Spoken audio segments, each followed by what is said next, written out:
Hello, hello, hello! What's up sa inyong lahat? Welcome sa Usapang Trending. Ako ang iyong host, of course, Fresh. Guwapo, I'm Rick, ang iyong pambansang osyoso. At ako naman si Mimi, ang inyong resident Camarites. Pero sa good way lang ha?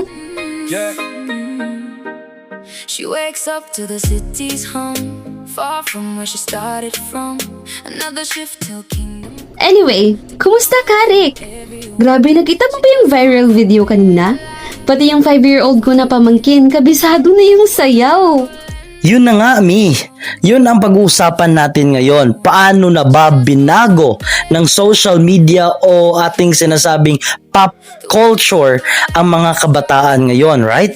Minsan kasi nakakalula na ang bilis ng takbo ng panahon, Mi.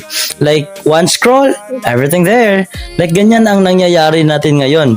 No, that's how ang pop culture nag-drive sa ating henerasyon ngayon, Mi. Ano nga ba ang pop culture para sa atin? Start tayo sa basic, Rick. Para sa'yo, ano nga ba talaga yung pop culture? Kasi dati, yung pop culture para sa akin, yung mga poster nila Jolene na magdangal sa notebook ko.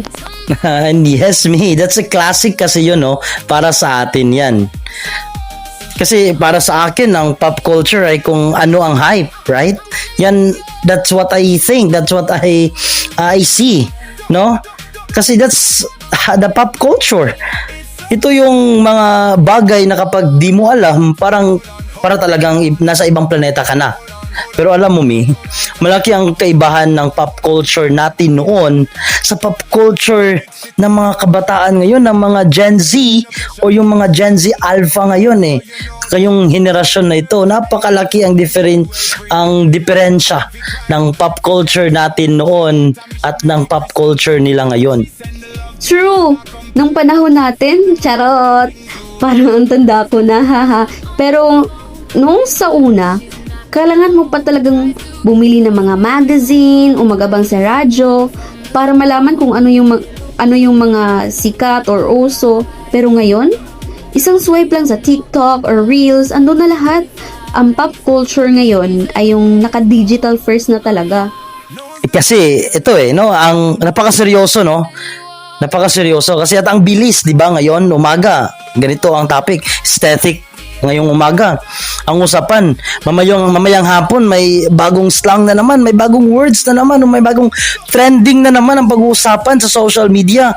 Kasi minsan, kailangan mo pang i-google yung mga words like example, skibidi or whatsoever. Diba? Para lang magkaintindihan ka sa usapan ng mga pinsan mo. Pagka sa mga usapan ng mga kaibigan mo, ng classmates natin, ganyan ang nangyayari ngayon eh. Second question. Paano tayo binago ng media? It is about the values and beliefs. Seryoso, Rick. Sa tingin mo ba may epekto ito sa values natin? Kasi ako, oo, aminado ako na dahil sa social media, nagiging sobrang visual ko, parang laging dapat maganda yung feed, kailangan Instagrammable ang pagkain bago kainin, ganun, something like that. Exactly, Mi. Kasi yan ang tinatawag nating social validation. Na-influence tayo ng media na basihan ng saya o success ay yung dami ng likes at hearts. Na kasi kung dati kontento na tayo na maglaro sa labas ng madungis, ngayon, my God, ang mga kabataan, they are very, very conscious sa kanilang OOTD. Like kung pwede nga lang every after meal, change OOTD for para makadrive sila sa palibot nila. Samot na kung nasa city sila, ganyan, nasa mall. They're very conscious about that. Yes, Mi. Kaya nga na-influence din ang pananaw natin sa beauty, no? Dahil sa filters and influencers na kumakalat, 'di ba? Parang ang taas na ng standard. Minsan, nakakalimutan na natin na okay lang naman maging ordinaryo, you know? Pero on the plus side, naging mas open-minded din tayo, no? Dahil sa internet, mas nalaman natin na marami palang klase ng tao at kultura, different culture dito sa mundo, di ba? Definitely, Mi. ang daming kanta at series ngayon tungkol sa situationship at ghosting, ganyan. Parang naging cool o normal na lang na biglang mawawala na para bang bula dahil sa mga dating apps. Parang disposable na lang ba? Parang disposable ang nangyayari na ang connections, isang swipe na lang, palit na agad. Ganyan kabilis nila kinakalimutan, ganyan kabilis nila pinapalitan ang mga situationships nila, right? When they look into her eyes, We have here, the next question, Rick, is about pop culture. Reinforce or challenge sa norms. Dito tayo sa mabigat na tanong. Ang pop culture ba ginagawang normal lang ang dati nating nakagawian o binabago nito ang rules?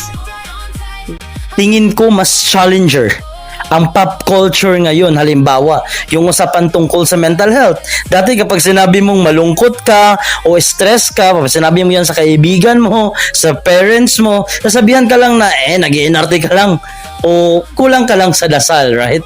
Ganyan. Nako, totoo yan. Pero ngayon, dahil sa pop culture, sa mga kanta, sa mga posts, nung mga sikat na mga tao, nagiging normal na yung pag-amin na, hey, I'm not okay. It is the bravest thing that you can do in your life, ng pag-amin na you're not okay. Challenging yun sa lumang paniniwala na dapat laging matatag, bawal mapagod, ganun, di ba? But it is the bravest thing that you can do into your life, yung pag-amin na you're not okay. tries to shield them from the storm when they look into her eyes. Kaya nga dyan, Mi. Kaya nga ganyan, di ba, Mi? So, sa mga kabataan nakikinig ngayon, okay lang sumabay sa uso. Okay? Mag-TikTok ka, gumamit ka ng slangs, pero wag mong kakalimutan yung mga values na talagang mahalaga sa pang-araw-araw natin, na ang respeto, ang empathy, at ang pagiging totoo mo sa sarili mo at sa mga kaibigan mo, kung sino man yan. May filter man o wala. Grabe, ang dami nating nakalkalang topic, no, Rick? So, to sum it up, ang pop culture at social media ay parang double-edged sword. Pwede kang matuto at maging open-minded. Pero, pwede ka rin mawala sa sarili mo kung magpapa-pressure ka sa likes, comment, share, and of course, attention. It's alright, hold on tight. At yun ang ating episode para sa araw na ito.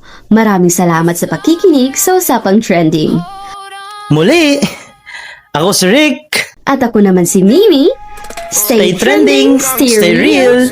Bye! Bye! Nights and the days. This one's for the heart that never sways. A brighter dawn, a brand new face. Listen.